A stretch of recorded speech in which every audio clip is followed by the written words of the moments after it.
E aí, graça e paz, sejam bem-vindos a mais uma manhã de devocional. A Igreja Verbo da Vida, aqui em Senhor do Bonfim, vem realizando o seu devocional, né, na perspectiva de poder auxiliar outras pessoas também que querem realizar a leitura bíblica, né, regular. Nós estamos todos os dias aqui fazendo a leitura. Então, hoje nós vamos ler Romanos, né? Romanos capítulo 8, versículo do 1 até o 18. E eu quero convidar você a se juntar a nós. Vamos lá, pegue sua Bíblia e vamos orar, pedir ao Senhor que nos ajude a compreender a sua palavra. Pai, muito obrigada no nome de Jesus, Senhor. Eu te adoro. Eu te louvo. Eu te bendigo. Eu me rendo. Eu reconheço a sua bondade. Eu reconheço a sua fidelidade. E eu me rendo definitivamente à sua palavra. Ela é a verdade. Mas eu venho te pedir, no nome de Jesus, que pelo poder do Espírito Santo nós possamos compreender a sua palavra para poder vivê-la, para poder aplicá-la, para poder obedecê-la, em nome de Jesus, porque assim nós podemos fazer prosperar o nosso caminho. Eu te dou graças no nome de Jesus pela compreensão da sua palavra, em nome de Jesus. Amém. Então, nós temos os passos, né, do nosso devocional, e um desses passos é a aplicação. Nós precisamos viver a palavra para não sermos meros ouvintes, mas operosos praticantes, como diz as Escrituras, né? Jesus comparou os praticantes da palavra a pessoas sensatas, a pessoas que, né, colocam uma estrutura na sua própria vida. Sabe que tem gente que não tem estrutura para alguns assuntos da vida? Tem gente que não tem estrutura para suportar ou para viver alguns processos que a vida traz. E a característica de quem tem essa estrutura é justamente quem pratica a palavra de Deus, quem obedece. Ele deu uma instrução a Josué. O Senhor deu uma instrução a Josué quando foi assumir a liderança daquele povo para levar o povo até o Egito. E a instrução foi, ele não mandou ele fazer um curso, não mandou ele fazer mais nada. Ele disse, medita na minha palavra de dia e de noite, porque assim você vai fazer prosperar o seu caminho. Ou seja, eu medito, eu compreendo e assim eu vivo e assim eu faço. Ele disse, tenha o cuidado de fazer exatamente como tudo está escrito, para que assim você possa fazer prosperar o seu caminho. Então a instrução para nós hoje é a mesma, não é porque ali era a velha aliança, é porque Josué estava levando o povo para o Egito. Nós estamos numa jornada, né? Nós queremos completar essa jornada, nós queremos ser bem-sucedidos nessa jornada, e a instrução do Senhor para que nós possamos completar essa jornada e sermos bem-sucedidos é justamente a obediência, a prática da palavra. Então vamos aprender, vamos praticar, vamos ficar atentos o que é que Romanos 8, do 1 ao 18, traz como situações práticas para mim e para você. Porque o Senhor pode falar comigo e pode falar com você sobre instruções específicas. Nesse segundo passo, que é o segundo passo, é o passo da meditação, nós vamos ficar atento para ver se tem algum pecado, né, que esteja sendo anunciado aqui para a gente observar a nossa vida, se tem algum louvor para a gente dar a Deus, se tem alguma coisa que a gente precisa mudar. Então a gente vai identificando na leitura, né? Ele diz assim, ó: portanto, agora já não há nenhuma condenação para aqueles que pertencem a Cristo Jesus. Aí já venho fazendo a primeira pergunta. Você pertence a Cristo Jesus? Se você pertence a Cristo Jesus, a Natália, como é que eu sei que pertenço a Cristo Jesus? É se você fez uma aliança com Ele, se você convidou Ele para fazer parte da sua vida, se você fez isso, então você tem uma aliança com Ele. Você pertence a Ele quando você verdadeiramente nasceu de novo no Espírito, porque Deus é Espírito e Ele se comunica no nosso Espírito, então Por isso que nós precisamos ter certeza. Eu pertenço a Cristo. Eu estou em Cristo. Lembra que eu mencionei para vocês que quando a gente nasce de novo, ele diz que a gente é inserido nele. Até usei o exemplo do copo, que quando nós nascemos de novo, nós somos mergulhados, batizados em Cristo. É por isso que a expressão você está em Cristo. E é por isso que a Bíblia diz assim: não há nenhuma condenação para aqueles que estão em Cristo. É como se Cristo fosse esse copo com água e nós fôssemos mergulhados nele, inseridos nele, batizados nele. A Bíblia fala que quando nós fomos batizados nele, nós morremos para a vida velha, para o pecado, né? Então, nós estamos agora inseridos em Cristo. Se você está inserido em Cristo, então você é uma nova criação. E a Bíblia está dizendo para mim e para você que não há mais nenhuma condenação para aqueles que estão em Cristo. Como assim não há condenação? Aquela dívida de pecado, aquele peso na consciência que a gente tinha, os pecados que eu cometi anteriormente, que a gente até se envergonha de ter feito. A Bíblia fala, tanto é que a lei não conseguiu melhorar vocês, porque vocês olham para trás e vocês se envergonham dos pecados que vocês cometeram. É ou não é? A gente se envergonha sim. Então ele diz que, mas agora não tem mais condenação. Quando a gente vem para Jesus, quando a gente é inserido em Jesus, esses pecados, foram deixados para trás. Deus não leva em conta mais. Então ele tira todo o peso de condenação, ele tira toda a condenação que o diabo trazia sobre nós, porque nós teríamos que prestar conta se Deus é santo, santo, santo, se ele é bom. E o diabo é quem acusa, então o diabo não tem mais o que acusar contra nós. Se ele vier dizer que eu sou isso, que eu era aquilo, que eu digo, olha, isso ficou no passado, o Senhor perdoou, quem é você para vir me acusar? Não é verdade? Então aqui diz assim, que não há nenhuma condenação para os que estão em Cristo Jesus. Então se você olhar para isso, pensa comigo. Você se sente condenado, se sente culpado por tudo, pelos erros que você já fez? Se você entrega a sua vida para Jesus, tudo isso fica no passado. Tudo isso é coisa que o Senhor já perdoou. E você pode ter paz com Deus, você pode viver em paz. Amém? Aí o segundo diz assim, portanto, o poder do Espírito doador da vida... Portanto, o poder do Espírito doador da vida, e eu recebo esse poder por meio de Cristo Jesus, livrou-me da lei do pecado e da morte. Havia uma lei de pecado que reinava em nós na velha natureza. Mas quando fomos inseridos, batizados em Cristo, aquela velha natureza ela foi mudada, né? Nós recebemos uma natureza divina, porque estamos nele, recebemos uma natureza dele, e a velha natureza de pecado, a velha natureza pecaminosa, ela foi morta, né? A lei de vida em Cristo Jesus me livrou daquela lei de pecado que tinha. Tinha uma lei de pecado reinando na nossa natureza.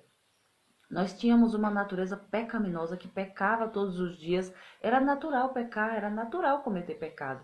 Então agora ele disse que esse espírito de vida e essa lei da vida que nós recebemos em Cristo Jesus, ela nos livra da lei do pecado e da morte.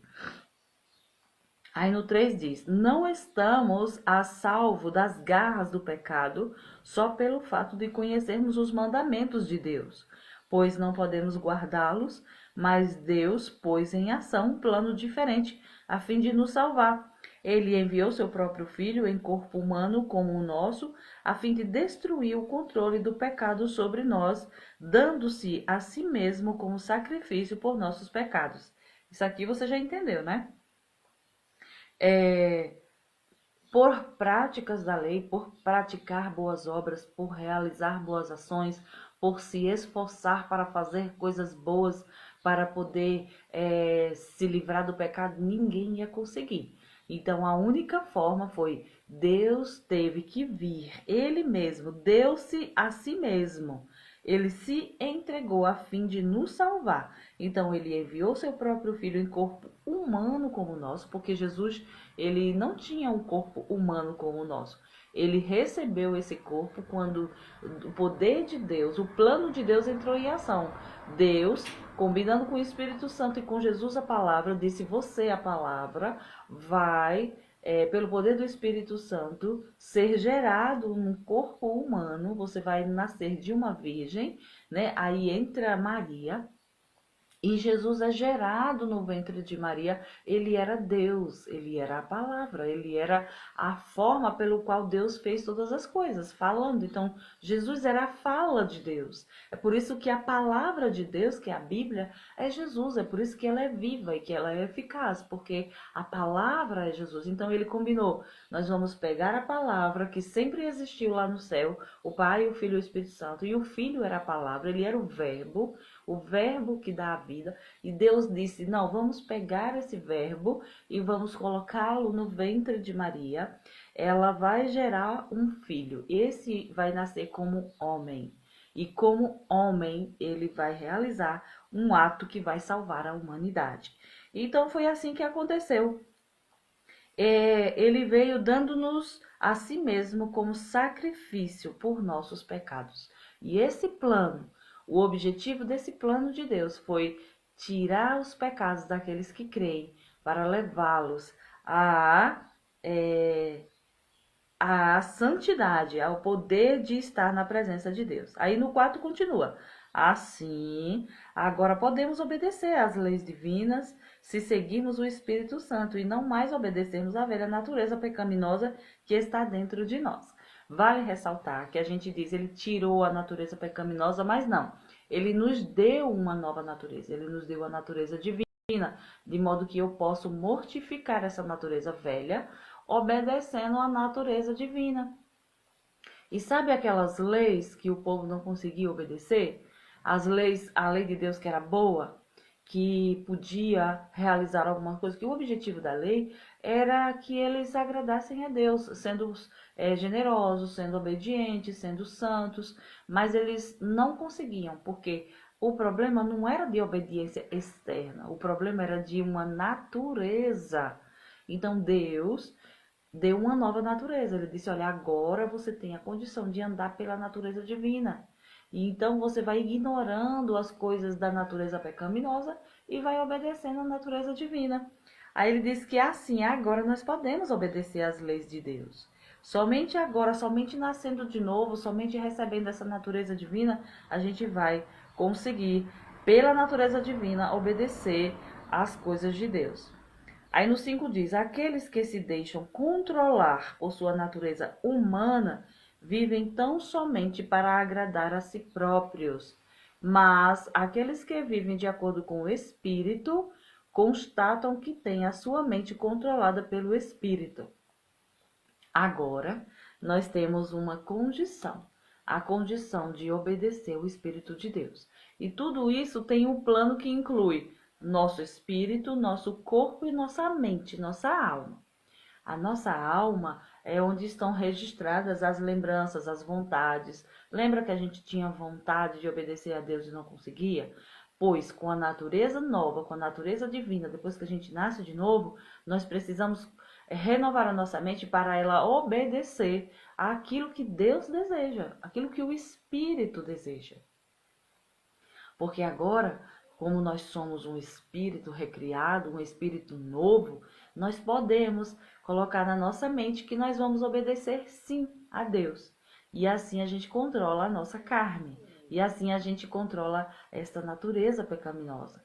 Então, lá em Romanos 12, daqui a pouco ele vai dizer assim, que por isso nós devemos apresentar os nossos corpos como sacrifício vivo.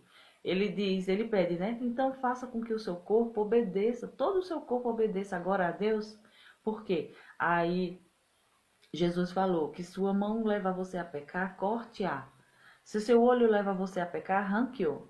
Se você tem uma área da sua vida que constantemente você peca com esse membro, seja um membro, seja a nossa boca, seja as mãos, seja os pés, né? Aquilo que nos leva a pecar, nós podemos agora controlar pela vida no Espírito. Aí ele diz assim: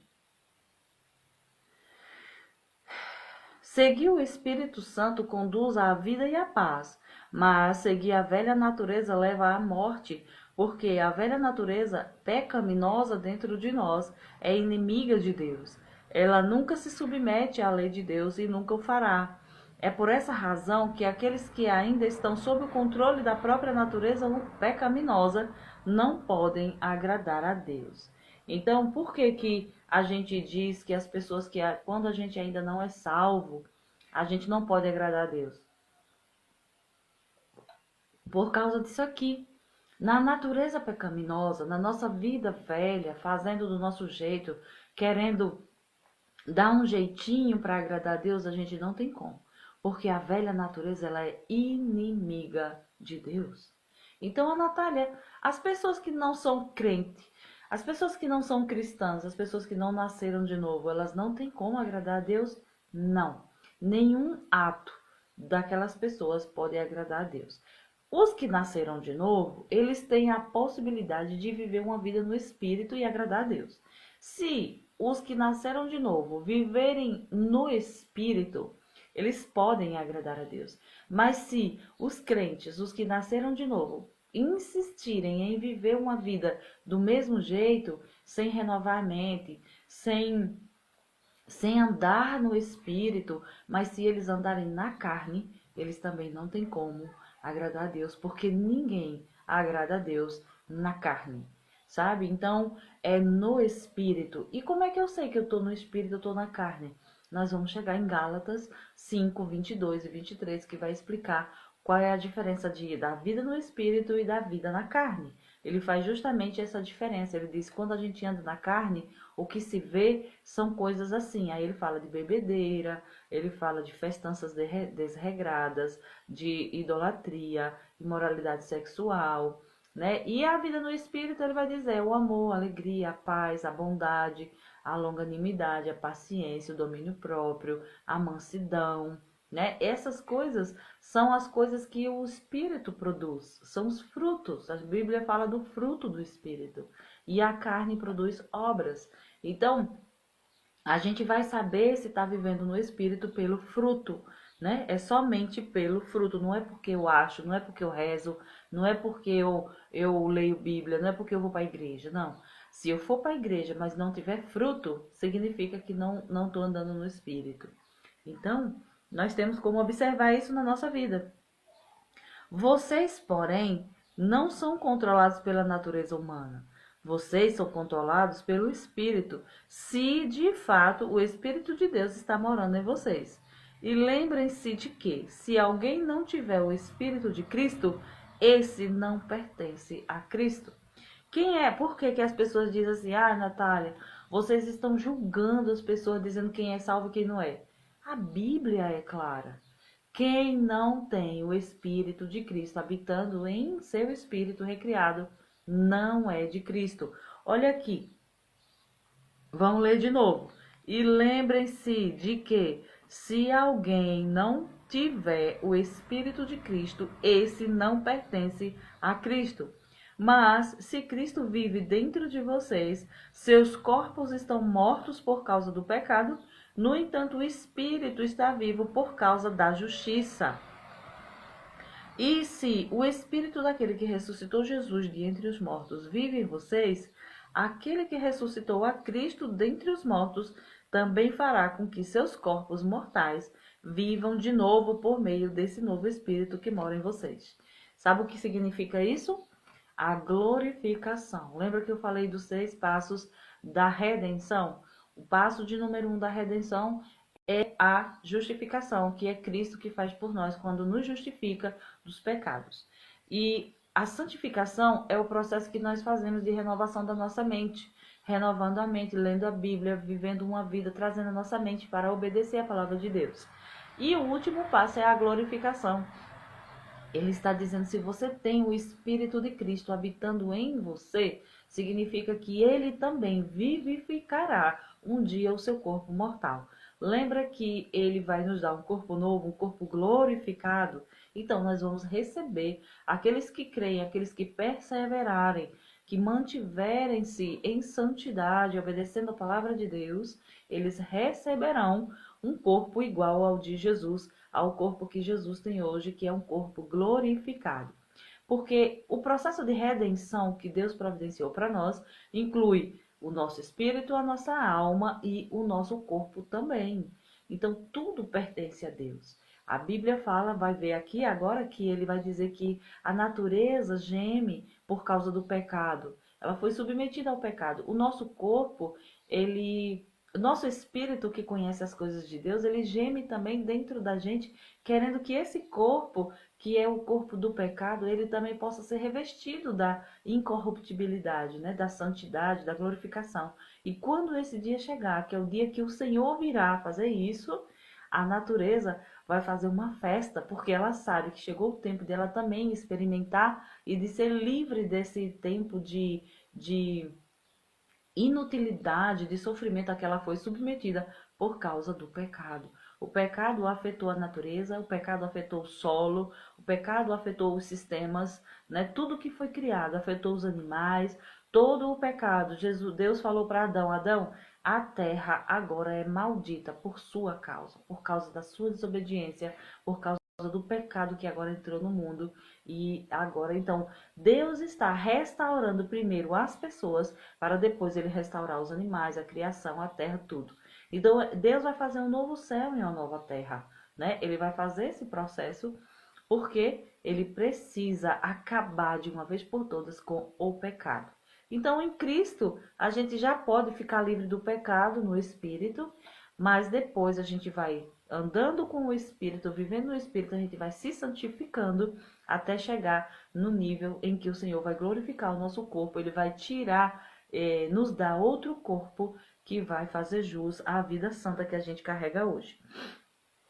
Aí ele diz assim, eu acho que eu já li, né? No 12 diz, portanto, irmãos, vocês não têm para com a velha natureza pecaminosa qualquer obrigação de fazer o que ela lhes pede. Pois se vocês continuarem a segui-la, estão perdidos e perecerão. Mas se destruírem juntamente com suas más obras por meio do poder do Espírito, vocês viverão. Porque todos que são dirigidos pelo Espírito de Deus são filhos de Deus. Pois vocês não receberam o Espírito que os torne escravos, medrosos e servis, mas receberam o Espírito que os adota como verdadeiros filhos, pelo qual clamamos, Abba, Pai. O próprio Espírito fala aos nossos corações, dizendo-nos que somos realmente filhos de Deus. E se somos seus filhos, então somos herdeiros, herdeiros de Deus e co-herdeiros com Cristo. Mas se vamos participar da sua glória, precisamos também participar dos seus sofrimentos. Então, essa história de que todo mundo é filho de Deus é mentira, irmãos. Todo mundo não é filho de Deus. Todos são criação de Deus. Foi Deus que criou. Agora, quem é filho de Deus? Aqueles que nascem do Espírito, aqueles que deixam o Espírito de Deus convencê-los de que eles precisam de uma nova chance, eles precisam nascer de novo. Deus, ele não dá um arrumadinho na nossa vida, sabe? Ah, agora quer saber? Agora eu vou começar a frequentar a igreja e eu vou mudar a minha vida. Sozinho você não muda. Você precisa nascer de novo. Tem que nascer de novo. Não tem como se achegar a Deus com a velha vida que a gente tinha. Sabe aqueles dias que a gente tá decidido dizendo assim, rapaz, agora eu vou viver diferente, eu me arrependo das coisas que eu fiz, eu vou começar uma nova etapa. Aí você faz uma oração, diz que se arrependeu e diz, agora eu vou começar a ir para a igreja. Só ir para a igreja, irmãos, só ir para a igreja não resolve o nosso problema. A gente precisa nascer de novo, é necessário nascer de novo. E como é que nasce de novo? Dizendo de propósito, Senhor, me dá uma nova chance. Eu me arrependo da vida que eu tinha. Eu recebo o sacrifício de Jesus que tem o poder de tirar pecado. Eu entrego a minha vida para Ele e eu recebo a vida nova. Então Ele dá essa vida nova. Você pode nascer de novo e começar uma vida nova. Aí Ele diz que você começa um processo novo. E até que você vai aprendendo a ser guiado, dirigido, comandado pelo Espírito de Deus. A Natália, como é ser guiado pelo Espírito? É uma lei que agora tem dentro de nós, dizendo o que é certo e o que é errado.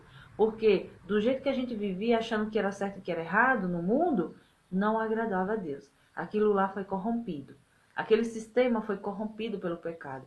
Então nós precisamos de um sistema novo, instalar um sistema novo. E esse sistema que instala é o Espírito Santo de Deus, quando a gente se arrepende e aceita Jesus. Nasce de novo. Tem que nascer de novo. Não é só ir para a igreja e se arrepender e chorar. Não, é nascer de novo. Então, quando a gente nasce de novo, a gente recebe um sistema novo, capaz de obedecer a Deus, capaz de ouvir as instruções de Deus e segui-las. Então, tudo que passou não tem mais condenação diante de Deus.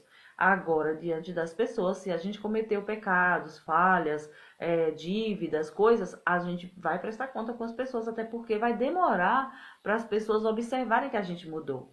Isso leva muito tempo para você ir vivendo uma vida nova, deixar de fazer as coisas que a gente fazia, mas diante de Deus está tudo bem, não tem mais nenhuma condenação.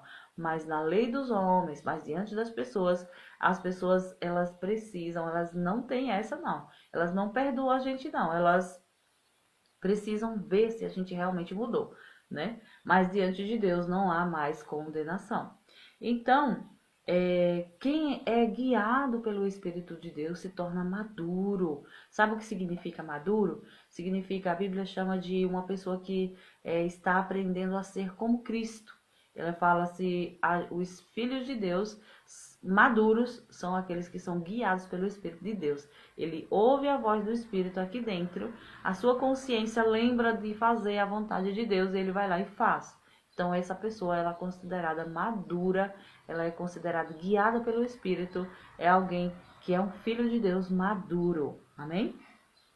Então aqui a gente diz assim, ó, mas se vamos participar da sua glória, né? Ele está dizendo que o próprio Espírito Santo de Deus dentro de nós testifica com o nosso espírito que agora nós somos filhos de Deus, que nós somos separados, que nós somos agora filhos, né, da família de Deus e, portanto, nós somos também herdeiros. Herdeiro de quê? Herdeiro de Deus, de tudo que Deus tem. Agora nós somos herdeiros, porque antes a gente não era. Aí ele diz herdeiros de Deus e co-herdeiros juntamente com Cristo. Lembra que Jesus é filho? Então Jesus é filho e ele é o herdeiro, né? E agora junto com Jesus, porque nós o aceitamos, nós também somos herdeiros juntamente com ele. Então nós vamos herdar a glória, né, de Deus, de tudo que Deus tem. Nós somos herdeiros e vamos participar juntamente com ele. Aí ele disse, se vamos participar da sua glória, nós precisamos também participar dos seus sofrimentos. E que sofrimento é esse, Natália? É o sofrimento de obedecer como Jesus obedeceu. Ai, Natália, isso é um sofrimento? Não sei se você sabe, mas obedecer a Deus tem seu sofrimento, tem suas renúncias, né? Você tem que se santificar, você tem que se separar, você não pode viver como um mundo, deixar aquela vida velha. Isso é o sofrimento? Porque você tem que ter ali, ó, uma disciplina espiritual, porque Deus, ele disciplina os seus filhos.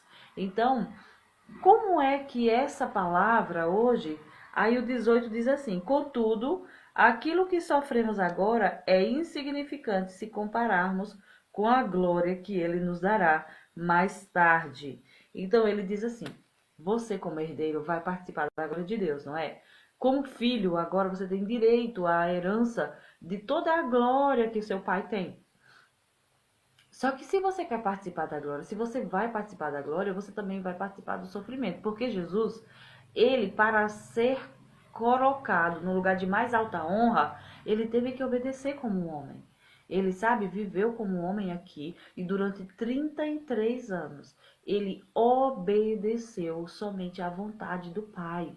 Ele não fez a vontade dele como um homem, porque ele era homem, ele era 100% homem e ele tinha também a natureza divina, assim como ele faz conosco agora.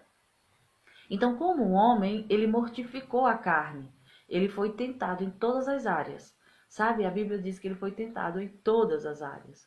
Então, foi tentado assim como nós somos, de querer viver uma vida na nossa própria vontade, de obedecer só o que a gente quer, só o que a gente acha bom, o que a gente gostaria, mas ele decidiu obedecer ao Pai. Ele decidiu. Lembra no Getsemane que foi uma parte muito difícil para ele obedecer? Ele suou, ele sofreu e ele disse: Pai, que não seja feita a minha vontade. Ou seja, eu tenho uma vontade, a minha vontade não era ir para a cruz, morrer, me separar do Pai, receber o pecado, os chicotes, os açoites. Mas ele disse: Mas eu submeto-me à tua vontade, que não seja feita a minha, mas a tua. Porque se o Senhor quer fazer isso comigo, quer me usar como um sacrifício para salvar a humanidade, eu estou aqui para obedecer, Pai. Então, queridos, a Bíblia fala, inclusive aqui, que agora nós podemos obedecer a Deus também, assim como Jesus obedeceu, porque do mesmo jeito que ele tinha uma natureza divina para obedecer ao Pai, nós também recebemos. Então, Jesus tinha uma natureza humana, a diferença é que ele nunca pecou na natureza humana, mas nós pecamos. Então, o fato de termos pecado, ele disse: Olha, eu vivi como vocês, humanos, e eu não pequei. Então, agora eu ajudo vocês a não pecarem também. Eu dou a natureza divina, você obedece a natureza divina, e assim você consegue resistir ao pecado. E assim consegue passar por essa vida aqui na Terra até nós nos encontrarmos do outro lado. Nós vamos viver uma vida eterna, mas eu consigo resgatar aqueles que creem e que se santificam, que se separam.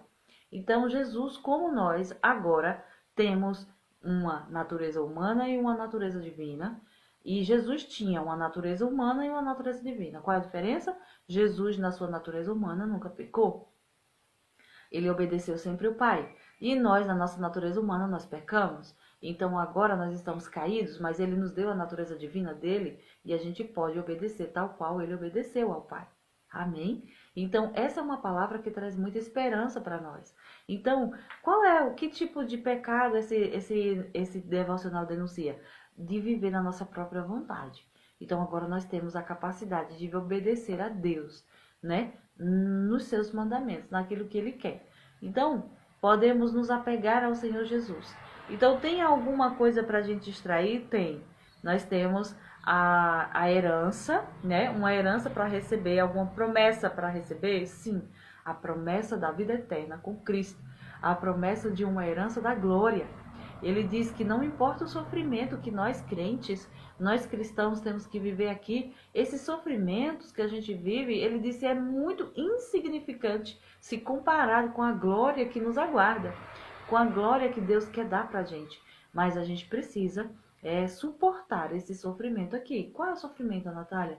Permanecer firme na obediência, né? Fazer a vontade de Deus, perdoar quando for perdoar, calar, como Jesus fez na hora do insulto, na hora que as pessoas criticam a gente, nos afastar do pecado, sabe aqueles desejos da carne, de querer fazer do nosso jeito, da nossa forma? Então, sacrificar a nossa carne, calar, controlar os apetites, seja apetite sexual, seja o apetite da gula, seja o apetite da bebedeira, das festanças. Se nós controlarmos esses desejos naturais de reconhecimento, de glória, de querer ser das riquezas, esses desejos carnais, eles devem ser controlados pelo domínio próprio, que é um fruto do Espírito. Se nós vivermos assim, nós seremos glorificados junto com Deus e vamos viver eternamente participando da sua glória. Mas é preciso se separar, é preciso se santificar. Esse leve e momentânea tribulação, essas dificuldades, elas são o passaporte. Não é viver a vida sofrendo, não. É viver uma vida no domínio, no controle das coisas, né? Para que nós não venhamos a perder a glória que está esperando a gente, tá bom? Então, no nosso próximo passo, que é o passo da aplicação, aí a gente tem muita coisa para aplicar aqui. O que eu tenho que aplicar? Eu tenho que viver uma vida no Espírito, né? Eu preciso viver uma vida no Espírito. E aí, deixa eu dar uma referência para você. Se você quer observar se está vivendo no Espírito, como eu faço para viver no Espírito, vai para Gálatas 5, 22, 23. Lê ali a diferença de quem vive na carne e a diferença de quem vive no Espírito. Você compara. Aí você olha para a sua própria vida e diz, meu Deus, eu estou vivendo ainda na carne. Se você observar que ainda tem atitudes carnais, então você não tem como agradar a Deus com atitudes carnais. O que a gente faz? A gente vai se arrepender e observar a vida no Espírito, fazer esforço, mortificar a nossa velha natureza e obedecer ao Espírito. E aí a gente vai crescendo espiritualmente. Aí a gente pega um versículo, né? Hoje um versículo muito bom para a gente meditar e ficar pensando sobre isso é isso. Que se nós vivermos no Espírito, nós vamos agradar a Deus. E ele diz assim, irmãos, vocês não precisam, mas vocês receberam o Espírito. Quer ver? Deixa eu ver aqui qual é o versículo. Aqui, ó, no 12. Portanto, irmãos, vocês não têm para com a velha natureza pecaminosa qualquer obrigação de fazer o que ela lhes pede, pois se vocês continuarem a segui-la, estarão perdidos e perecerão. Mas nós temos que seguir a natureza divina que está dentro de nós, dizendo o que é certo, fazendo a vontade de Deus. Tá bom? Esse é o de número 4. Fez a memorização? Então agora é você viver na prática da palavra. Vamos praticar. Não é só saber, mas praticar. Viver a prática da palavra. E isso, querido, todos os dias. Todos os dias. Sabe? Vai vir a vontade de dizer, de brigar, de fazer contenda, confusão. Mas a gente vai controlando a vida pelo Espírito, a gente vai se calando, submetendo a nossa carne, e se ficar difícil para a carne se submeter, a gente tem algumas ferramentas, leitura de Bíblia, a oração, comunhão com Deus, o louvor, o jejum também, porque o jejum, ele serve para mortificar a nossa natureza carnal, a gente ficar sem comer ou sem ver algumas coisas, porque o jejum ele não é só de comida, mas pode ser tipo, eu não uso mais as redes sociais durante um tempo, ou então eu não vou assistir tal coisa, ou eu não vou participar de tal coisa, mas você tira como um castigo que a gente dá para a criança, sabe? Como uma disciplina, isso é disciplina espiritual. Então eu vou tirar tantos dias de oração, para eu ficar em jejum, em silêncio, para eu poder observar e mortificar a minha natureza. Quando a gente faz isso com o objetivo de crescer espiritualmente, essas coisas trazem muito resultado, para a gente poder se separar e viver uma vida santa que agrada a Deus. Amém? Então, shalom para todo mundo. Gente, que bom ver vocês aqui. Olha, eu quero aproveitar e dizer que eu tinha que comunicar que o horário que eu vou permanecer é às 6 horas mesmo, porque nos outros horários ficou difícil também de conciliar. Então esse horário é um horário bom que eu consigo dar conta e depois a gente segue a nossa vida, porque depois das 7 horas, das 8 horas já tem muita coisa pra gente fazer, né? Já tá uma vida ativa, tem ligações, coisas para realizar e tal. Então o melhor horário para fazer o devocional que eu encontrei é mesmo às 6 horas. Eu sei que ela dá um pouquinho de dificuldade porque eu tenho que dormir mais cedo, mas ainda vai ser o melhor horário. Então eu vou permanecer às 6 horas da manhã e eu quero convidar você a permanecer, porque eu sei que vocês gostam. Ó, já tava com saudade de Nancy, né, Carminha, quem mais? A Vitória, junto com o esposo dela, o doutor Augusto, a Dorinha lá em Juazeiro, tinha gente, Fabiano, o irmão Sérgio, as pessoas que têm feito o devocional todos os dias, 6 horas da manhã, já tem isso como uma regra. Então, é uma regra maravilhosa. Isso, na verdade, é uma disciplina que a gente alcança. E disciplina dá trabalho para a gente estabelecer. Uma vez que a gente conseguiu, nós não vamos perder. Então, eu vou permanecer às 6 da manhã, porque aqui na minha casa também funciona melhor, é o melhor horário. Tá bom? A gente se vê, então, amanhã. Aí, ó, a Carminha diz, eu também gosto desse horário. Muito bem, Carminha. Eu descobri, eu até tentei. Eu estava, na verdade, com dificuldade de manter esse horário porque eu estava dormindo tarde, mas não tem outro jeito. Eu tenho que me disciplinar para dormir cedo, para poder dar conta de dormir o tempo suficiente e acordar para fazer a leitura, a oração, a meditação, né? Então eu aguardo vocês às 6 da manhã, amanhã. Hoje eu ainda vou fazer mais uma leitura, eu vou fazer mais um porque ontem eu não consegui. Mas hoje eu vou ler do 19, vou terminar o capítulo 8 daqui a pouco. Eu volto para fazer outro vídeo. Se você puder acompanhar, tudo bem, a gente se vê. né, nesse próximo vídeo. Mas se não, a gente se vê amanhã às 6 da manhã, que nós vamos ler o capítulo 9 amanhã, tá bom? Beijo, gente. No nome de Jesus, a gente se vê amanhã. Tchau, tchau. Deixa eu ver se eu consigo encerrar esse vídeo.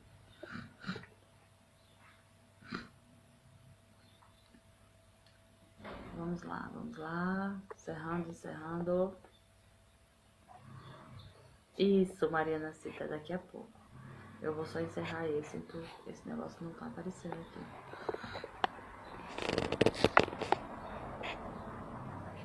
Adriana, me ajuda aqui, filho, a encerrar. É que o aparelho está... eu não consigo sair dessa tarja.